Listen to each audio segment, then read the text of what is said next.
नमस्कार dear students. तो आज हम लोग इंडियन पॉलिटी की सीरीज में ही आगे बढ़ते हुए पढ़ने वाले हैं रीऑर्गेनाइजेशन ऑफ स्टेट्स। स्टेट्स का जो रीऑर्गेनाइजेशन हुआ है उसके बारे में हम लोग पढ़ रहे हैं। हमने इसे पिछले वाले लेक्चर में देखा था। आपका आर्टिकल 1 हमने देखा था, आर्टिकल 2 हमने देखा था, आर्टिकल 3 और article 4 union and it's territories में हमने देखा था। ये 4 आर्टिकल्स पढ़ने के बाद आज हम लोग इस लेक्चर में देखेंगे कि जो आपकी स्टेट्स थी वो कैसे बनी है। जो आज आप प्रेजेंट में अपनी स्टेट्स देखते हो वो कैसे जो है वो बन के तैयार हुई है। ठीक है, तो आज हम लोग इसमें पूरा पढ़ेंगे कि कैसे हम लोग 1951 से स्टार्ट करेंगे और बिल्कुल 2019 या फिर यूं कहें कि इसके बाद आज जो प्रेजेंट डेट है 2024 तक जो इंडियन स्टेट्स का सफ़र है वो कैसा रहा है। इंडिया कैसे कैसे नई नई स्टेट्स बनी है, इसमें इसके बारे में जो है आज के लेक्चर में हम लोग पढ़ने वाले हैं। ठीक है, तो मेरा नाम है गुरमीत और आप लोग जो है जानते हैं कि हमारा ये मिशन खाकी पे अभी फ्री इनिशिएटिव चल रहा है जिसमें हम लोग आपकी इंडियन पॉलिटी की सीरीज को कंप्लीट कर रहे हैं। ठीक है, तो स्टार्ट करते हैं। देखिए सबसे पहले अगर मैं इंडिया की बात करूं तो ये यहाँ पे आप देख रहे हो, this is India pre partition, यानी कि इंडिया बिफोर 1947। तो अगर आप इसको इस मैप को ध्यान से देखो तो देखिए कितना बड़ा हिंदुस्तान था, बिल्कुल पूरा हिंदुस्तान था। यहाँ से लेके यानी कि ये दिस इज आवर नॉर्थ है ना, नॉर्थ में गिलगिट है ना, और ये जम्मू एंड कश्मीर के हिस्सों से लेके और पूरा साउथ में हमारा जो है कन्याकुमारी तक जो है सारा हमारा था।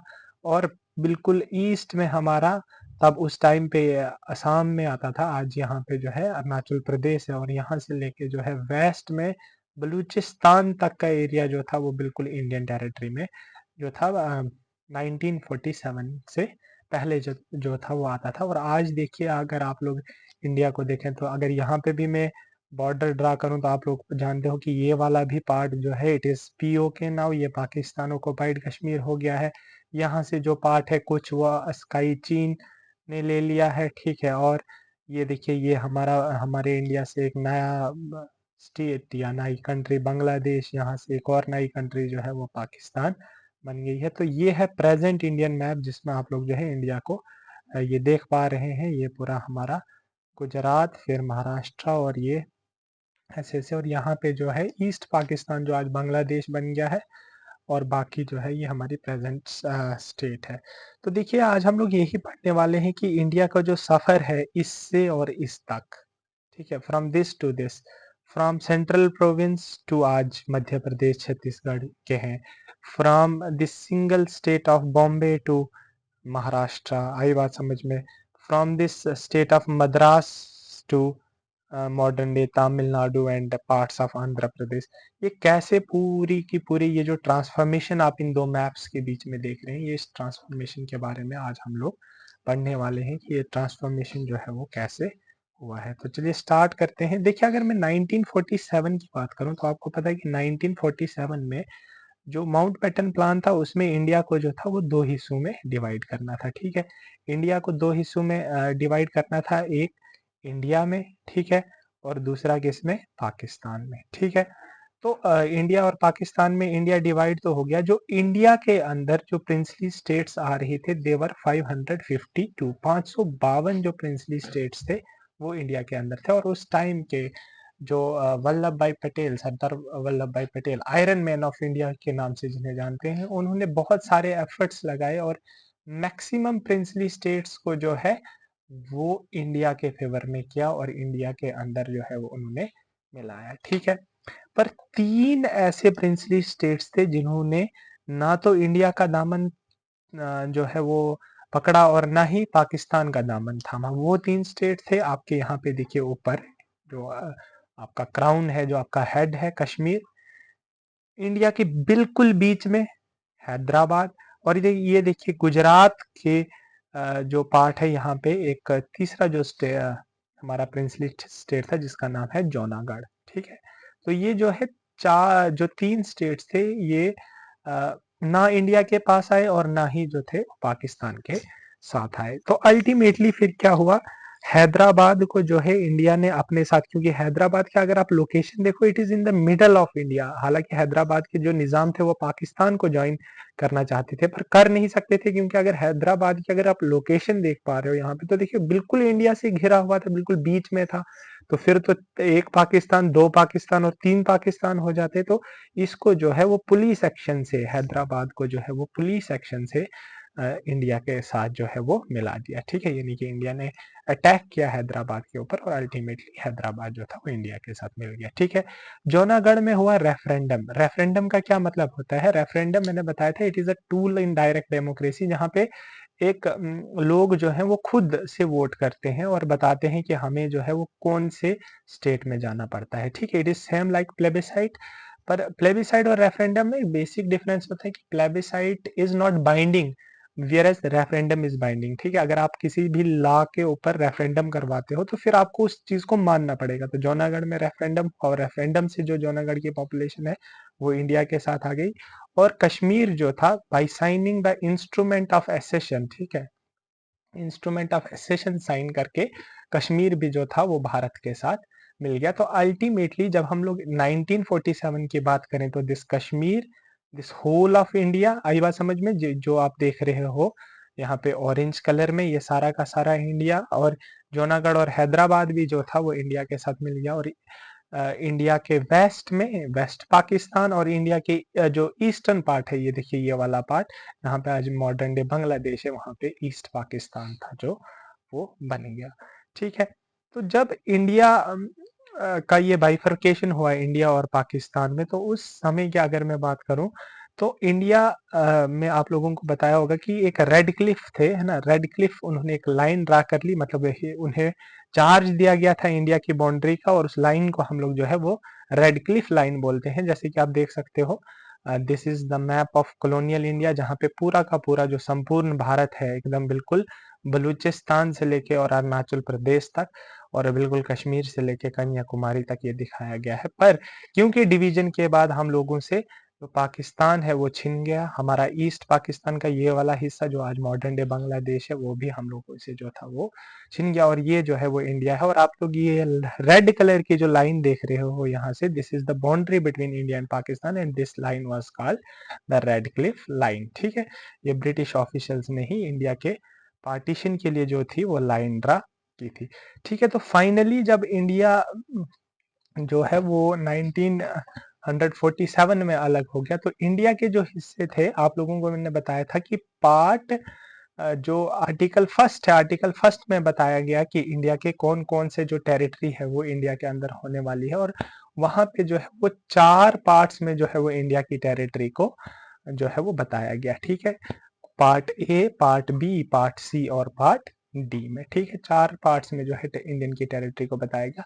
पार्ट ए के अंदर है जो हमारी गवर्नर प्रोविंसेस थी। ठीक है, बिफोर पार्टीशन जो थी हमारे पास 11 गवर्नर प्रोविंसेस थी, और उनमें से जो 9 प्रोविंसेस हैं वो इंडिया के अंदर आई हुई हैं। और देखिए उन्हें ही हम लोगों ने जो है कॉन्स्टिट्यूशन के पार्ट फर्स्ट में 1950 में जो कॉन्स्टिट्यूशन लागू हुआ उसके पार्ट फर्स्ट में रखा था। They were Assam, Bihar, Bombay, Madhya Pradesh, Madras, Orissa, Punjab, United Province and West Bengal. ठीक है, पार्ट बी में हमने रखी थी प्रिंसली स्टेट्स विद लेजिस्लेचर। आई बात समझ में? प्रिंसली स्टेट्स जो थे हमारी, जहाँ पे लेजिस्लेचर था, उन्हें हमने रखा था। ठीक है, देवर आल्सो 9 इन नंबर। ठीक है, उनके नाम देखिए आप लोग, हैदराबाद, जम्मू कश्मीर, मध्य भारत, मैसूर, पटियाला, राजस्थान, सौराष्ट्र, त्रनकोर, कोचीन और विंध्या प्रदेश। और पार्ट सी में हमने रखी थी जो हमारी चीफ कमिश्नर प्रोविंसेस थी, उन्हें रखा था। ठीक है, और कुछ हमने जो है प्रिंसली स्टेट्स को भी इस पार्ट 3 में रखा था। आई बात समझ में? तो ये जो चीफ कमिश्नर प्रोविंसेस और प्रिंसली स्टेट्स थी, इनको हम लोगों ने पार्ट 3 में रखा था, और देवर टोटल 10 इन नंबर। और जो पार्ट डी था हमारा, पार्ट डी में हमने सिर्फ अंडमान एंड निकोबार आइलैंड को रखा था। तो अल्टीमेटली जो टोटल अगर हम बात करें तो टोटल जो है वो 29 मतलब स्टेट्स जो थी एट द टाइम ऑफ 1950 जो थी वो इंडिया के पास थी, and they were categorized in part A, part B, part C and part D. Part A and part B both consist of 9 states. Part C consists of 10 states, and part D it consists of 1 state. In all, they number 29। ठीक है, तो मैंने ये चीज बता ही दिया है आप लोगों को कि पार्ट ए में जो 9 ईस्ट वाइल गवर्नर प्रोविंसेस थी ब्रिटिश इंडिया की वो आई। पार्ट बी में जो है वो जो 9 प्रिंसली स्टेट्स थी विद लेजिस्लेचर वो आ गई। पार्ट सी में जो है वो चीफ कमिश्नर प्रोविंसेस और कुछ जो है वो प्रिंसली स्टेट्स हैं। और पार्ट डी में जो है वो अंडमान और निकोबार आइलैंड आया। ठीक है, उसके बाद था कि जो ये हमारे पास ये जो part D, part A, part B, part C और पार्ट डी स्टेट्स थी, तो इन्हें भी हमें रीऑर्गेनाइज करना था। रीऑर्गेनाइज क्यों करना था? क्योंकि देखिए जो डिमांड थी कि हर एक लोग चाहते थे कि जो स्टेट्स हैं वो रीऑर्गेनाइज हों on the basis of language, linguistic basis पे जो है वो स्टेट्स के ऑर्गेनाइजेशन की डिमांड जो थी वो की जा रही थी। और ये जो है ये डिमांड जो है इंडिया के इंडिपेंडेंस के साथ ही जो है वो शुरू हुई थी। और कई जो प्रोमिनेंट लीडर्स थे जैसे कि महात्मा गांधी, वो भी चाहते थे कि स्टेट्स जो है they can be or they should be categorized on the basis of language, language के बेसिस पे हम लोग जो है उन्हें कैटेगराइज कर सकते हैं। मगर जवाहरलाल नेहरू जो थे वो इसके खिलाफ थे। वो स्ट्रांगली ऐसा चाहते थे कि नहीं, लैंग्वेज के बेसिस पे हमें जो है स्टेट्स को रीऑर्गेनाइज नहीं करना चाहिए। तो इसी के लिए जो है राइट व्हेन आफ्टर इंडिपेंडेंस यानी कि 1947 के बाद ही हम लोगों ने जो थी वो सबसे पहले 1948 में एक कमीशन जो थी उसको बनाया कि इस मैटर को देखने के लिए। That commission was known as Dhar commission. ठीक है, धर कमीशन को हम लोगों ने 1948 में जो था वो एस्टेब्लिश किया सच दैट ये हमें बता पाए कि क्या हमें स्टेट्स को जो है वो रीऑर्गेनाइज करना चाहिए और किस बेसिस पे हमें जो है स्टेट्स को रीऑर्गेनाइज करना चाहिए। धर कमीशन ने जो है अपनी रिपोर्ट दिसंबर 1948 में सबमिट की और उन्होंने कहा कि जो स्टेट्स हैं they should be categorized on the basis of ease in administration। आई बात समझ में? एडमिनिस्ट्रेशन में कैसे ईज रहेगा, कैसे उनको एडमिनिस्टर करना आसान रहेगा, एडमिनिस्ट्रेशन कैसे आसान बनेगा, कन्वीनियंस कैसे रहेगी एडमिनिस्ट्रेशन में, एडमिनिस्ट्रेशन कन्वीनियंस के हिसाब से धर कमीशन ने बोला कि हमें स्टेट्स को जो है वो रीऑर्गेनाइज करना चाहिए। ठीक है, पर उसके बाद जो है उसके बाद क्योंकि जो लैंग्वेज के बेसिस पे स्टेट्स के रीऑर्गेनाइजेशन की डिमांड थी वो बढ़ती जा रही थी। और उसके बाद दिसंबर 1948 में ही धर कमीशन के बाद एक और कमेटी सेट की गई जिसका नाम था जेवीपी कमेटी। ठीक है, JVP this are the this is the short form. J stand for Jawaharlal Nehru, ठीक है, V stand for Vallabh bhai Patel and P stand for Pattabhi Sitaramayya. ठीक है, तो ये जो है आपके तीन जो मेजर लीडर्स थे, जवाहरलाल नेहरू, वल्लभ भाई पटेल और पत्ताभी सीतारामैया। ठीक है, पत्ताभी सीतारामैया, ये जो तीन लीडर्स थे इनके अंडर जो है एक कमेटी कॉन्स्टिट्यूट की गई जिसको हम लोगों ने बोला जेवीपी कमेटी। जेवीपी कमेटी ने भी अपना जो था वो जब इन्होंने अपनी रिपोर्ट सबमिट की, इन्होंने भी लैंग्वेज को as a basis of categorization और रीऑर्गेनाइजेशन ऑफ स्टेट्स, ये वाली चीज को क्या क्या इन्होंने भी जो है वो रिजेक्ट किया। और इन्होंने भी बोला कि हम जो है लिंग्विस्टिक बेसिस पे जो है वो स्टेट्स को रीऑर्गेनाइज नहीं कर सकते हैं। परंतु क्योंकि उस टाइम पे जो है स्टेट्स रीऑर्गेनाइजेशन की जो डिमांड थी वो बढ़ती जा रही थी और उसी में एक ये आपकी स्क्रीन पे ये दिख रहे हैं, ये प्रोमिनेंट एक तरह से लीडर हम लोग इन्हें कह सकते हैं जिनका नाम है पोटी श्री मल्लू। आई बात समझ में?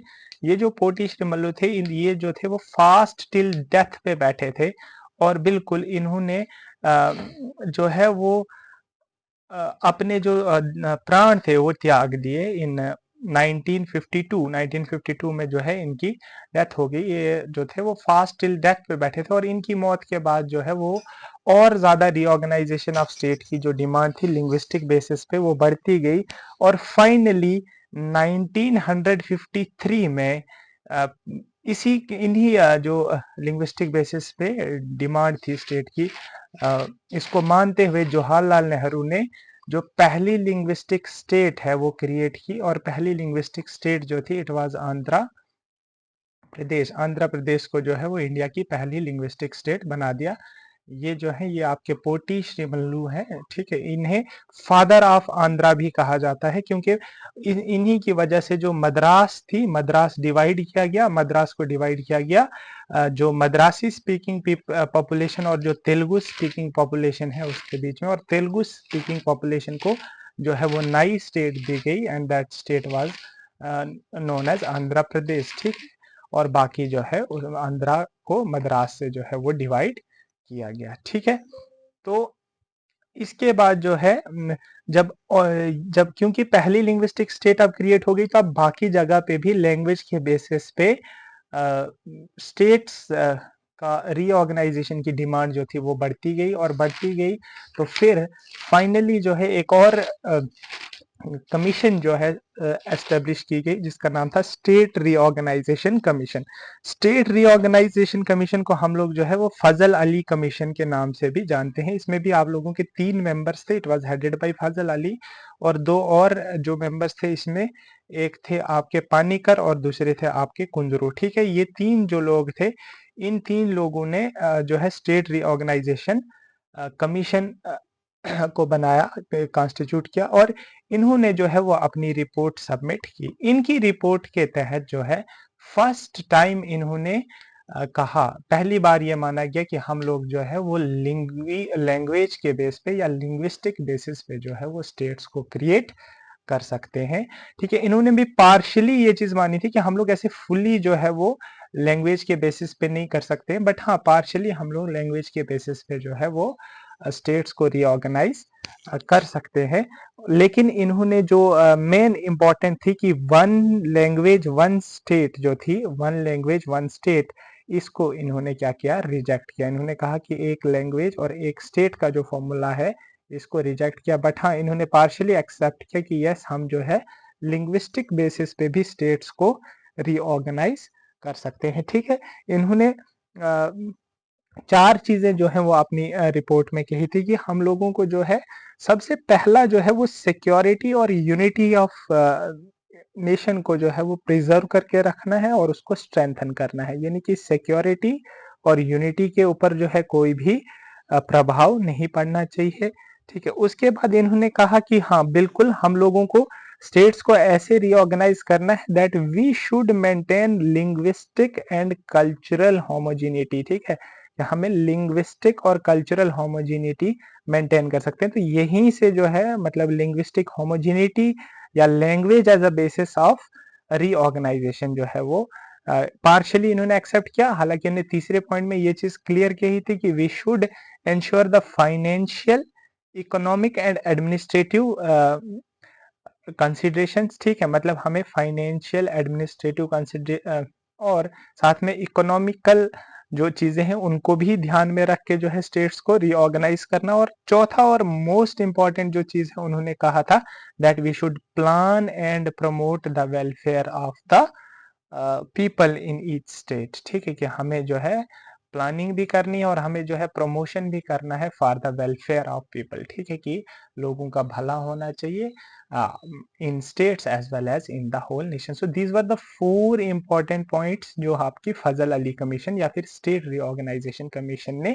दिए। और इन 4 पॉइंट्स के साथ साथ उन्होंने जो था उन्होंने डिसाइड किया that we can divide, or you can say that we can reorganize the India into 13 जो है उन्होंने मतलब कहा कि हम लोग जो है वो 13 जो स्टेट्स हैं 13 स्टेट्स बना सकते हैं, और साथ साथ में जो है वो 13 नहीं 16 स्टेट्स और 3 यूनियन टेरिटरीज का जो आइडिया था वो उन्होंने दिया कि हमें जो है 16 स्टेट्स और 3 यूनियन टेरिटरीज जो है वो बनानी चाहिए, ठीक है। इसी फजल अली कमीशन या यूं कहें कि स्टेट रीऑर्गेनाइजेशन कमीशन की रिपोर्ट को गवर्नमेंट ऑफ इंडिया ने एक्सेप्ट किया, और गवर्नमेंट ऑफ इंडिया ने रीऑर्गेनाइजेशन एक्ट जो पहला 1956 में लागू किया, उसके तहत उन्होंने इसी में थोड़े बहुत अल्ट्रेशन करके रीऑर्गेनाइजेशन किया, और फाइनली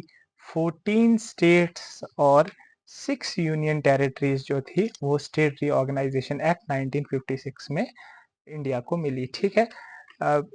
तो ये जो एक्ट था इट वाज एनेक्टेड ऑन 1 नवंबर 1956, ठीक है। तो ये जो मैप है यहाँ पे देखिए, इंडिया एज ऑन 1956, यहाँ पे आप लोग देख सकते हो कि हमारे पास उस टाइम पे जो 14 स्टेट्स और 6 यूनियन टेरिटरीज थी वो यहाँ पे दिखाई गई हैं। जैसे Jammu and Kashmir it was made a state, Himachal Pradesh को उस टाइम पे यूटी रखा गया, ठीक है। उसके बाद देखिए पंजाब का कुछ हिस्सा है यहाँ पे, उत्तर प्रदेश जी हाँ, यूनाइटेड प्रोविंस का नाम जो था वो उत्तर प्रदेश कर दिया है, यूनाइटेड प्रोविंस का नाम उत्तर प्रदेश 1950 में ही हो गया था, ठीक है। उसके बाद राजस्थान, ये देखिए ये अलग से रखा हुआ है, अजमेर मेवाड़ का रीजन।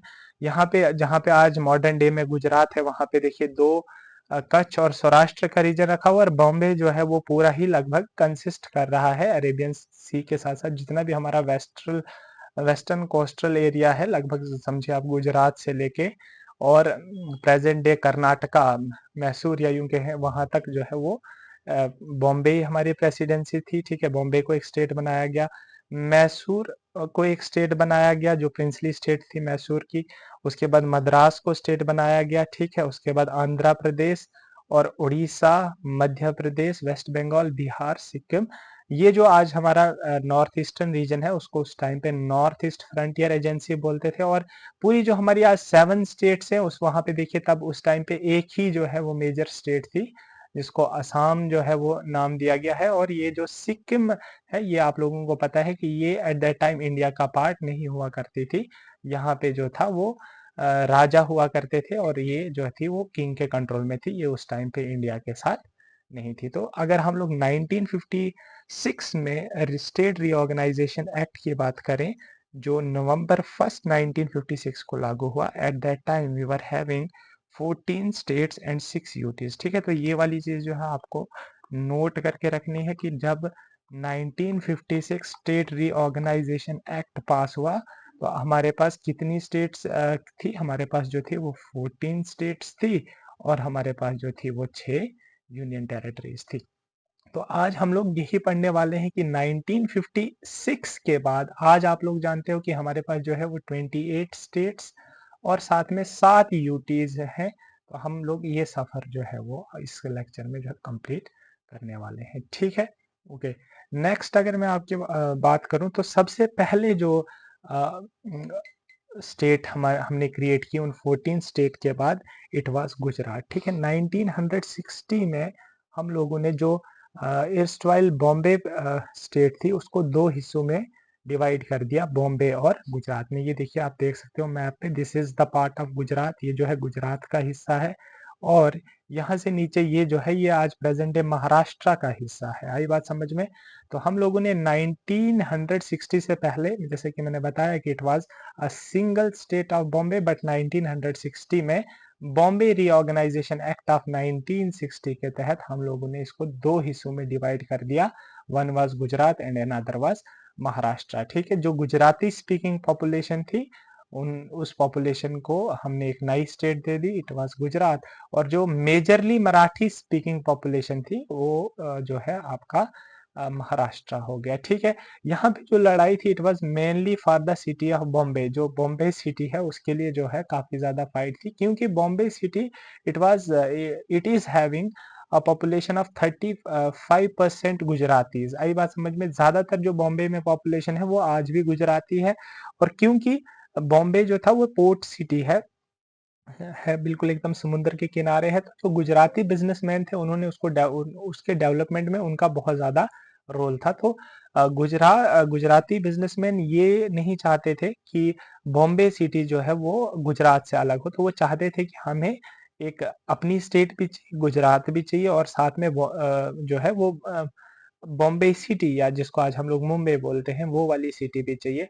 पर अल्टीमेटली उन्हें लगा कि ये पॉसिबल नहीं है, क्योंकि जो बॉम्बे है it is in the middle of Maharashtra. एकदम देखिए यहाँ पे जैसे जो है उसकी लोकेशन है मुंबई की। तो बाद में गुजराती लोगों ने सोचा कि ये चीज़ फिजिबल नहीं है, नेगोशिएशंस हुए और उसके बाद जो है नई स्टेट का क्रिएशन हो गया गुजरात का, और जो बॉम्बे सिटी है वो अ, जो है वो महाराष्ट्र के अंदर आ गई, ठीक है। उसके बाद जो है एक और इम्पोर्टेंट सिटी या यूं कहें कि एक और इम्पोर्टेंट घटना घटी, इट वाज इन 1961। 1961 में क्या हुआ कि जो गोवा और गोवा के साथ वाली जो पार्ट्स हैं, जैसे दमन एंड दीव हो गया, आई बात समझ में, दादर एंड नागर जो रीजन है, तो ये रीजन्स भी जो थे, ये रीजन्स जो थे वो पुर्तगाल के अंडर थे। ठीक है, पुर्तगाल या पुर्तगीज की हम बात करें, they were the first who came in India, है ना, 1498 में सबसे पहले इंडिया में पुर्तगीज आए, और पुर्तगीज जो थे वो गोवा को छोड़ने के लिए तैयार ही नहीं थे। ठीक है, despite multiple request from Jawaharlal Nehru, ठीक है, बहुत सारे रिक्वेस्ट किए, बहुत सारे डिप्लोमेटिक मेजर्स को यूज करने की कोशिश की, पर क्योंकि पुर्तगीज जो थे वो गोवा से बाहर नहीं जा रहे थे, फिर अल्टीमेटली इन 1961 इंडिया ने स्टार्ट किया एक ऑपरेशन जिसका नाम था ऑपरेशन विजय। ऑपरेशन विजय लॉन्च किया, और लगभग जो है 36 आवर्स में ही इंडिया ने बाई पुलिस एक्शन हम लोग कह सकते हैं, मतलब हमने गोवा को जो है वो कंट्रोल कर लिया, और अगर हम लोग देखें तो हम लोगों ने पुर्तगीज को जो है वो गोवा से भगा दिया। आज भी जो है गोवा की पॉपुलेशन आप लोग देखते हैं कि वहाँ पे मेजरली जो है लगभग 35% जो है वो क्रिश्चियन पॉपुलेशन है। It is because it was under the control of Portuguese. ठीक है, पुर्तगाल के कंट्रोल में ये रही है, और 1961 में by launching the mission operation Vijay हम लोगों ने जो है इसको पुलिस एक्शन से अपने कंट्रोल में किया है। At that time it was acquired state, ये एक्वाइर्ड स्टेट थी। ठीक है, और बाद में जो है 1987 में एक कॉन्स्टिट्यूशनल अमेंडमेंट के तहत हम लोगों ने इसको भारत की स्टेट बना दिया। ठीक है, and it was the 25th state of the union of India. ठीक है, इसके बाद अगर हम बात करें तो नेक्स्ट हमारी आ जाती है गोवा के बाद जो हमारी पुडुचेरी है। देखो, आप लोगों ने नाम सुना होगा पौंडीचेरी, आज हम लोग मॉडर्न डे में उसको पुडुचेरी बोलते हैं, इसका नाम चेंज हुआ, पहले इसको पौंडीचेरी कहा करते थे। पौंडीचेरी जो है ये यूटी है, यूनियन टेरिटरी है। पौंडीचेरी भी जो है ये फ्रेंच के कंट्रोल में थी, इंडियन इंडिपेंडेंस के बाद फ्रेंच के कंट्रोल में जो है वो पौंडीचेरी थी। हालांकि 1954 में फ्रांस ने जो है ये पौंडीचेरी का रीजन जो है वो इंडिया को सौंप दिया था। अगर मैं पौंडीचेरी की बात करूं तो देखिए 4 डिस्ट्रिक्ट पौंडीचेरी में है। एक जो है पौंडीचेरी डिस्ट्रिक्ट है, ठीक है, एक जो है ये वाला डिस्ट्रिक्ट है, यहाँ पे आप देख सकते हो यानम डिस्ट्रिक्ट, ठीक है, एक ये वाला डिस्ट्रिक्ट है, और एक डिस्ट्रिक्ट जो है ये है, ठीक है, माहे डिस्ट्रिक्ट। ठीक है, तो देखिए एक डिस्ट्रिक्ट जो है ये लगभग अरेबियन सी के साथ में लग रहा है। ठीक है, और ये जो 3 डिस्ट्रिक्ट है, हालांकि है तो बिल्कुल कोस्टल डिस्ट्रिक्ट सी। ठीक है, ये इंपॉर्टेंट डिस्ट्रिक्ट जो है ये आपके बे ऑफ बंगाल के साथ जो है लग रहे हैं, मतलब एक जो है वो केरला में है और पौंडीचेरी, और एक ये जो है ये आपके जो मॉडर्न डे तमिलनाडु है वहां पे, और एक जो है वो आंध्र प्रदेश में है। ठीक है, तो 1962 में जो है हमने इसको जो है वो रीऑर्गेनाइजेशन एक्ट के तहत पौंडीचेरी को जो है इंडिया का एक इंटीग्रल पार्ट बनाया। हालांकि पौंडीचेरी जो है वो 1963 as per the government of Pondicherry, इनकी वेबसाइट पे लिखा हुआ है कि इन 1963 Pondicherry officially become an integral part of India. ठीक है, पौंडीचेरी जो है इसको हम लोग इंडियाज लिटिल फ्रांस या फिर the French Riviera of the East, या फिर ये जो कुछ नाम है इन नामों से जो आज भी जानते हैं। क्लियर है? तो आप लोग याद रखेंगे कि Pondicherry it was under the control of French until 1954। ठीक है, 1954 में जो है हमने इसको एक्वायर्ड टेरिटरी बनाया, और 1962 में by the 14th constitutional amendment act, ठीक है, याद रखेंगे 14th कॉन्स्टिट्यूशनल अमेंडमेंट एक्ट के तहत जो है हम लोगों ने इसको फुल्ली जो है वो इंडिया का हिस्सा जो है वो बनाया, और आज आप लोग देखते हैं कि Pondicherry it is a union territory. ठीक है, नेक्स्ट जो स्टेट है वो आपकी आती है नागालैंड। ठीक है, अगर हम लोग नागालैंड की बात करें तो क्योंकि मैंने आप लोगों को दिखाया था अभी कि ये वाला जो हिस्सा था ये पूरा का पूरा हिस्सा यहाँ पे जो थी आपकी एक ही स्टेट थी, and that state was Assam. ठीक है, वो कौन सी स्टेट थी आपकी? असम स्टेट थी। आई बात समझ में? तो असम से क्योंकि नागाज का भी जो है वो कंटिन्यूसली डिमांड थी कि उन्हें जो है वो एक अलग सी स्टेट बना दिया जाए, और 1963 में ही, ठीक है, याद रखेंगे, इन 1963 में नागालैंड स्टेट जो थी वो बनी, and it was created by taking the Naga hills and the जो भी नागा हिल्स रीजन था, ठीक है, वहां से जो भी ये वाला हिली रीजन था, इनको नागा हिल्स बोलते हैं, तो इस रीजन से जो है हम लोगों ने नागालैंड जो है वो स्टेट बनाई, ठीक है, और 1963 में, और 1963 में नागालैंड भारत की एक और स्टेट बनी, ठीक है। उसके बाद अगर हम देखें नागालैंड के बाद, तो नागालैंड के बाद हमारी पंजाब और हरियाणा, आप लोगों को पता है कि ये भी पहले एक ही स्टेट होती थी। 1966 1966 में by Punjab reorganization act, Punjab reorganization act आया 1966, और 1966 के पंजाब रीऑर्गेनाइजेशन एक्ट के तहत जो पंजाब की स्टेट थी, इट वाज बाइफरकेटेड, इसके हमने दो हिस्से कर दिए। जो नॉर्दर्न पार्ट था, इट वाज कॉल्ड पंजाब, उसको हमने पंजाब बना दिया, और जो हमारा सदर्न पार्ट था, उसको हम लोगों ने हरियाणा बता दिया, ठीक है। इसकी भी जो थी वो डिमांड कंटिन्यूसली चल रही थी बाई अकाली दल के लोग जो थे वो डिमांड कर रहे थे कि सिख पॉपुलेशन जहाँ पे ज़्यादा है, और हिंदी पॉपुलेशन यानी कि पंजाबी स्पीकिंग पॉपुलेशन जो है वो पंजाब में आ जाए, और हिंदी स्पीकिंग पॉपुलेशन जो है जहाँ पे ज़्यादा थी वो आपका हरियाणा का रीजन था, ठीक है। और अगर हम लोग रिलीजन भी देखें तो आपको पता है कि हरियाणा में ज़्यादातर जो है वो लोग हिंदुइज्म को फॉलो करते हैं, और पंजाब के ज़्यादातर लोग जो है वो सिखिज्म को फॉलो करते हैं। तो इसलिए यहाँ पे भी जो थी कंटिन्यूसली डिमांड की जा रही थी कि पाकिस्तान को बाइफरकेट करके हम लोग दो स्टेट्स बनाए, और फाइनली इन 1966 पंजाब को बाइफरकेट करके हमने दो स्टेट्स बना दी, एक पंजाब और दूसरी हरियाणा, ठीक है। और जो हिमाचल प्रदेश था, Himachal Pradesh eight that time, ये वाला जो रीजन है, it was a union territory, ठीक है, ये एक यूनियन टेरिटरी थी, and finally it was in 1971 में हम लोगों ने पंजाब को जो है वो यूटी से कन्वर्ट करके जो है फुल स्टेट का दर्जा जो था वो दिया था, ठीक है। तो ऐसे ऐसे आप लोगों की 14 से पहले आपकी 14 स्टेट्स, फिर आपकी 14 के बाद एक नई स्टेट बनी 15 स्टेट जो थी आपकी गुजरात, आपकी 16वीं जो स्टेट थी वो बन गई आपकी नागालैंड, ठीक है। उसके बाद आपकी जो 17वीं स्टेट थी वो है आपकी अ, उसके बाद नागालैंड के बाद आपकी हरियाणा, और उसके बाद जो है आपकी हिमाचल प्रदेश जो है वो अगली स्टेट बनी, जो कि इंडियन यूनियन में आने वाली 18वीं स्टेट हुई, ठीक है। ओके, तो यहाँ से आप लोगों को पता चला कि Himachal Pradesh it was UT, and in 1971 इसको भी फुल स्टेट जो था वो बना दिया गया। इसमें से जो पंजाब का रीजन था, जो पंजाब का हिली रीजन था, यानी कि ये वाला रीजन, उसको क्रेव आउट कर दिया, ठीक है, मतलब उसको बाहर निकाल दिया, हिमाचल के साथ मिला के जो है एक नई स्टेट बना दी, ठीक है।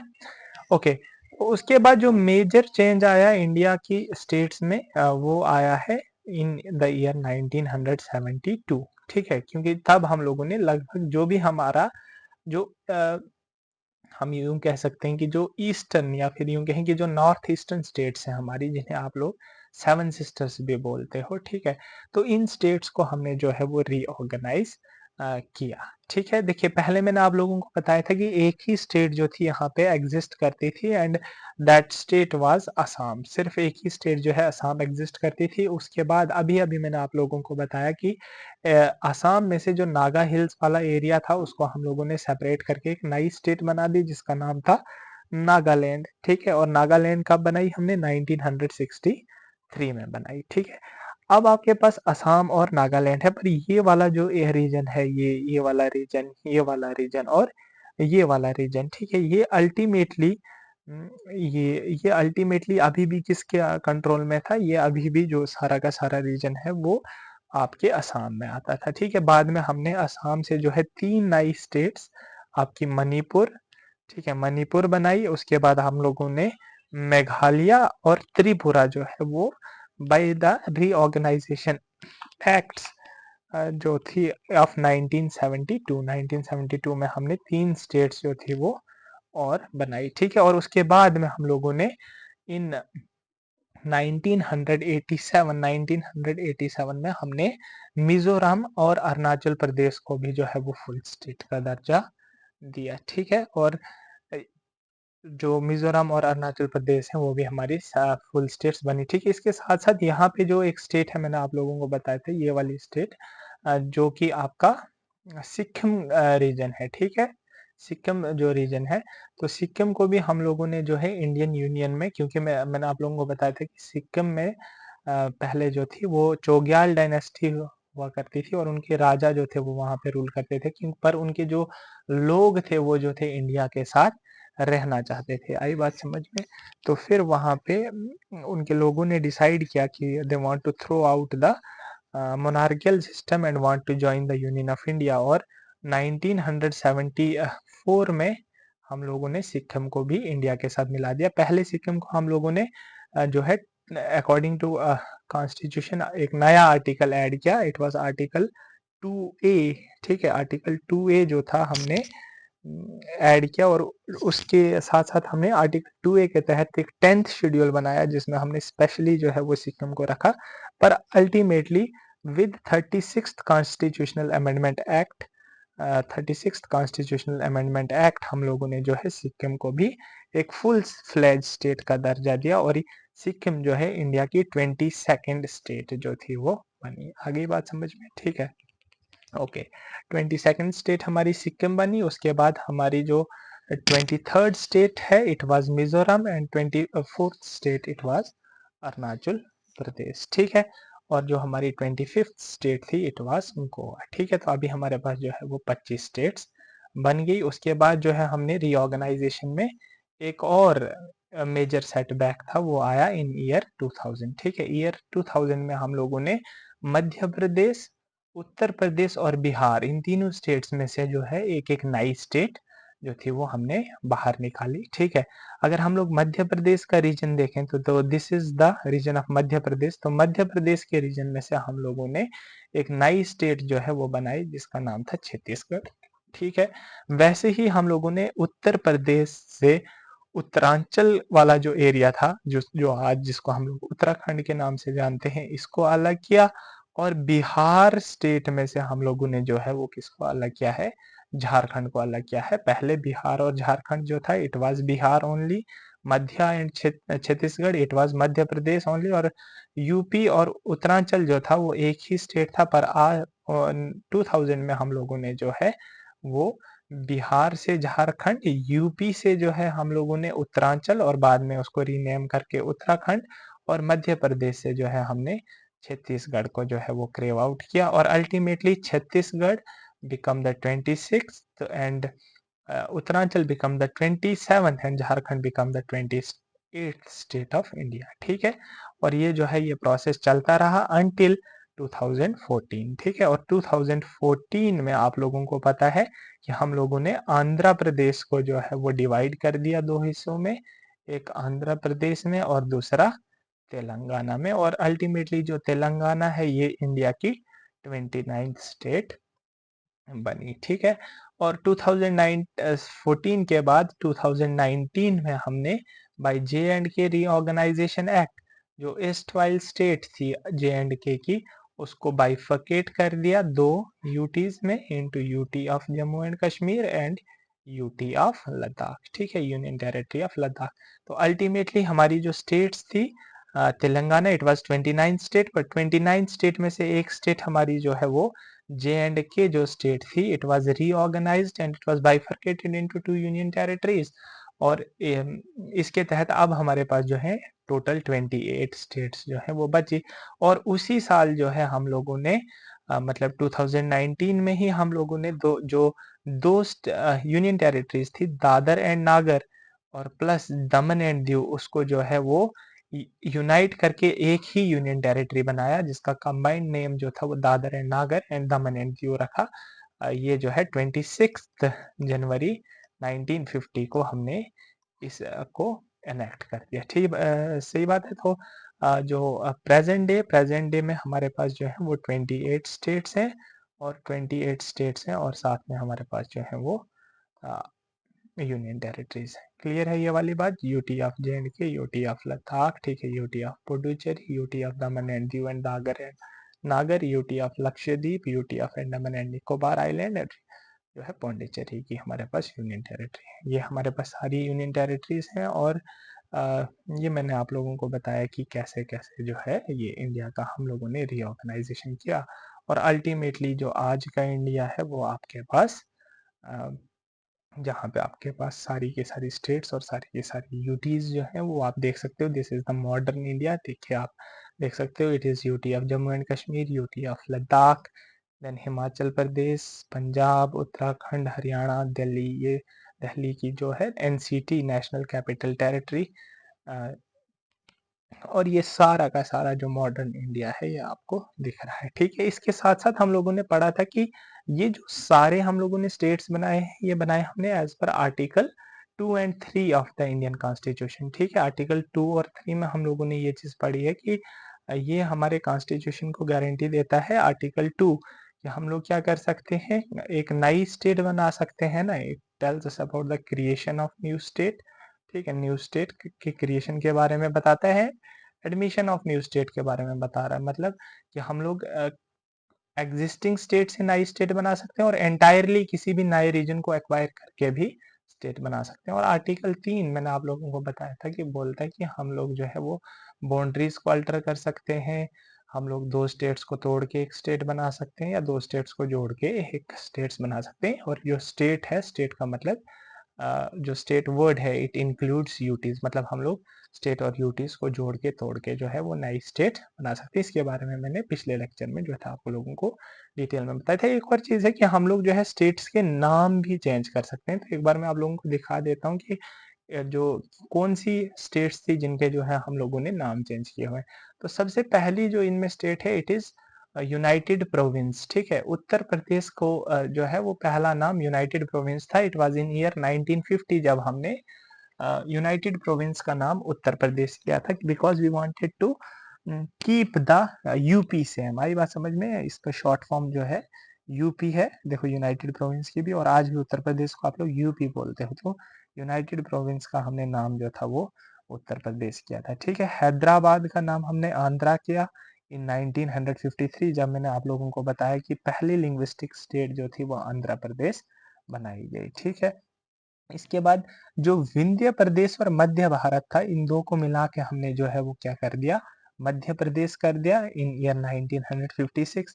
सिमिलरली जो हमारा त्रवणकोर और कोचीन का रीजन था, इसको मिला के हमने एक नई स्टेट बनाई, इट वाज केरला। ठीक है, ये भी हम लोगों ने कब किया है, इन 1956। ठीक है, मैंने आप लोगों को बताया कि बॉम्बे को जो है हम लोगों ने दो स्टेट्स में बांट दिया, एक गुजरात और महाराष्ट्र में। It was in year 1960। ठीक है, तो मतलब जो महाराष्ट्र है आज, तो इर्स्टवाइल इट वाज बॉम्बे। ठीक है, तो आप यूं कह सकते हैं कि बॉम्बे का जो है वो नाम महाराष्ट्र में पड़ा है, या फिर यूं कहें कि गुजरात और महाराष्ट्र जो है वो आपकी बॉम्बे स्टेट से निकली है। ठीक है, मद्रास की अगर हम बात करें तो मद्रास का हमने नाम चेंज करके जो है वो तमिलनाडु किया है, एंड इट वाज इन 1969। ठीक है, 1969 में हम लोगों ने मद्रास को जो है वो चेंज करके क्या किया है, तमिलनाडु किया है। ठीक है, कर्नाटका आज जो आपकी स्टेट है, इसका जो अर्लियर नेम था इट वाज मैसूर। ठीक है, मैसूर का नाम जो है वो कर्नाटका किया है इन 1973। ठीक है, जो आपके आइलैंड्स थे लक्कादीव, मिनिकोव और एमिनदीव आइलैंड, तो इन सब का नाम चेंज करके हमने जो है वो लक्षद्वीप किया था। It was in the same year 1973। इसके बाद मैंने आप लोगों को बताया था कि आज जिसको आप पुडुचेरी के नाम से जानते हो, पहले हम लोग उसको पौंडीचेरी के नाम से जानते थे, और हमने पौंडीचेरी को जो है वो पुडुचेरी किया है in year 2006। And in the same year हम लोगों ने उत्तरांचल, जो कि आप लोगों ने अभी देखा कि यूपी से हमने सेपरेट किया था, उसका नाम जो था वो उत्तराखंड किया था। इसके साथ साथ आप लोगों को पता होगा कि इन 2011 हम लोगों ने एक और नेम चेंज किया है। ठीक है, जो आपकी उड़ीसा थी, ORISSA, उड़ीसा का नाम जो है हमने उड़ीसा ही रखा है, पर उड़ीसा के जो स्पेलिंग है हमने उसमें क्या कर दिया है, ORISSA से जो है वो चेंज करके हम लोगों ने उसको ODIHSA कर दिया है। ठीक है, तो ये हैं जो हम लोगों ने आज तक कुछ नाम स्टेट्स के जो हैं वो चेंज किए हैं, ठीक है? इनमें आप लोगों को डेट और जो स्टेट का नाम है वो लिखना है। काफ़ी ज़्यादा इन्फॉर्मेटिव सा चैप्टर है, इसमें बहुत सारी डिटेल्स हैं जो आपको याद रखनी है, ठीक है? जिसमें हम लोगों ने कैसे जो है 1947 से लेकर के जो आज प्रेजेंट डे यानी कि 2024 तक जो है इंडिया के स्टेट्स का कैसे-कैसे रीऑर्गेनाइजेशन हुआ है, उस सब के बारे में जो है हमने इस लेक्चर में देखा। ठीक है, तो हम लोग जल्दी ही मिलेंगे नेक्स्ट लेक्चर के साथ। तो इसको आप लोग जो है वो अच्छे से इसके नोट्स जो है वो क्रिएट करें। अगर आप लोगों को ये जो है देखिए ये मैंने पूरा एकदम मैप्स के थ्रू आप लोगों को समझाया है सच दैट आपको कोई भी दिक्कत ना हो और याद करने में बिल्कुल एकदम आसानी हो। मैंने आप लोगों को बिल्कुल क्लियर दिखाया है कि कैसे हम लोगों की जो प्री पार्टीशन में कैसा था और आज कैसा है, कौन सा स्टेट कहाँ पे है, इससे आप लोगों का जो है वो आइडिया भी रहने वाला है। ठीक है, तो with this I and this lecture. ठीक है, अगले लेक्चर में मिलते हैं और इसके ऊपर जो एमसीक्यूज है उसका वीडियो भी मैं आपको दे दूंगा। चलो।